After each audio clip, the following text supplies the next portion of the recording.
But I decided to tell you something that you really can use right now. One of the issues with revival is that we have people who come in and get saved and set free, and their past still trails them. For example, you may have someone that's been a drug addict for 30 years, and they have made special mistakes with their children, with relationships, with finances, with their body. And then once the knowledge comes that the mistakes they've made and the weight that it is, it can be very difficult to take a look and say, oh man, what have I done? Well, I have good news for you today. I'm going to tell you some wisdom that if you've made mistakes in the past that you regret, you wish you could undo them. I'm going to talk to you about how to live victorious and still have joy, even though that happened. So I'm not sure why we tend to worry about things that we cannot change, but if your past is your past, and there are no time machines, except in Hollywood, where we can go back and redo the things that we wish we hadn't done. So let me tell you about a scripture that I hope you'll mark down. It's Psalm 76. No, it isn't. It's Psalm 78, verse 35, and it reads like this. Then they remembered that their God was their rock, and the Most High God their Redeemer. They remembered that God is their rock, and the Most High God their Redeemer. I'm going to tell you a story to bring this home that I hope will help all of you who have made mistakes. Now, one of the most difficult mistakes that you'll ever make are mistakes you made with your children.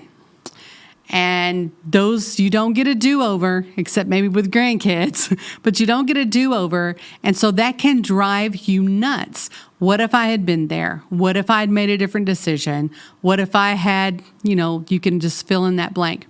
Well, I was going through one of those moments with my children and just thinking about mistakes that I had made when I was talking to one of my mentors, Lisa Thresher. She's so wise. It's so important as you come into the kingdom to get surrounded by wise men and women who have known how to do it right. Not perfect, but know how to bounce back, know how to walk straight after they've been knocked down. So I was telling Lisa about this, and I was really sad. I had a lot of anxiety about it. All I could do was think about the mistakes I made. And she said, Lisa, she didn't say it exactly like this, but you're pretty full of yourself. And I was like, what? She said, there is one Redeemer, and you're not him. And if you think that you can redeem anything that's lost, broken, or stolen, you actually have made an idol out of yourself. Now, that was a strong word, and I could have gotten angry, and I might have been a little bit miffed. But then I realized the truthfulness that Christ really is our Redeemer. But I didn't know how to appropriate that to my situation where I had made the mistake. And here's what she told me. She said, Lisa, in every mistake that you've made, you can't fix it. Some parents, what they'll do is in order to redeem their mistakes, they will give their children anything that they want, which is not good. That's still making another mistake. They won't say no to their kids. We have people that have not been around their kids. They've pawned them off. They've been doing everything but training their children. So they've got 10, 12, 20 years lost. So how do you get that back? Well, you let them talk to you any way that they want to. You don't provide any structure because you never provided structure. So why should you now? We start enforcing penalties and punishments upon ourselves when actually all we have to do is appropriate that scripture, Psalm 78 and 35. And here's how you do it. Whatever mistake you've made that's causing you anxiety or strife, or you look back and you're anxious about that, you say, okay, God, I recognize this was a mistake. I can't fix it. But I call upon the Redeemer. You have redeemed my life, and I'm asking you to redeem this mistake with my son. Redeem this mistake with XYZ. Now, that does not mean that necessarily that everything's going to get fixed in one day. There's lots of opportunities that get missed, like education opportunities, relationship opportunities, housing opportunities, and you can lament over that every day, which is vain thinking. Or you can go back and say, okay, God, I missed this. I was disobedient, but I would like for you to redeem it, because he is an expert at taking what was lost and broken and stolen and all of the regrets and turning it into something quite beautiful. So, I hope that's in a nutshell what you would do, but I want to tell you a resource that will be helpful to you. That's part of the teaching, how to appropriate Jesus as the Redeemer for any mistake that you make. And as you encounter people in the revival that are coming out of bondage, coming out of sin, I tell you, there's nothing you regret more than sinning. But once Jesus forgives you, if you need to forgive yourself and allow him to redeem those mistakes. That's good, isn't it? Put a thumbs up if you think that's good.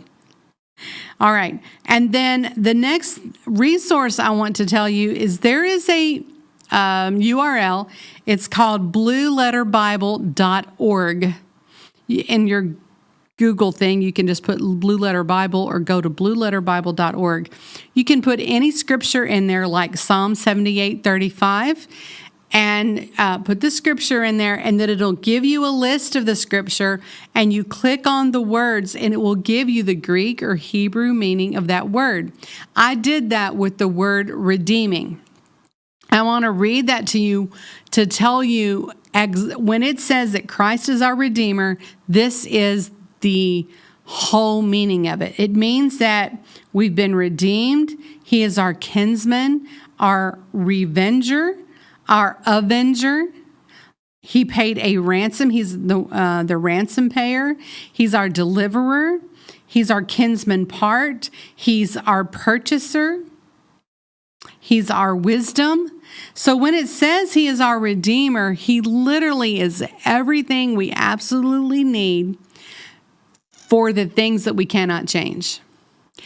And if you will deliver into God's hands the things you cannot change, he will be able to take those things and either clean them up and put them back together, or he can even reach into the future, reach into the past, and begin to do something absolutely unbelievable.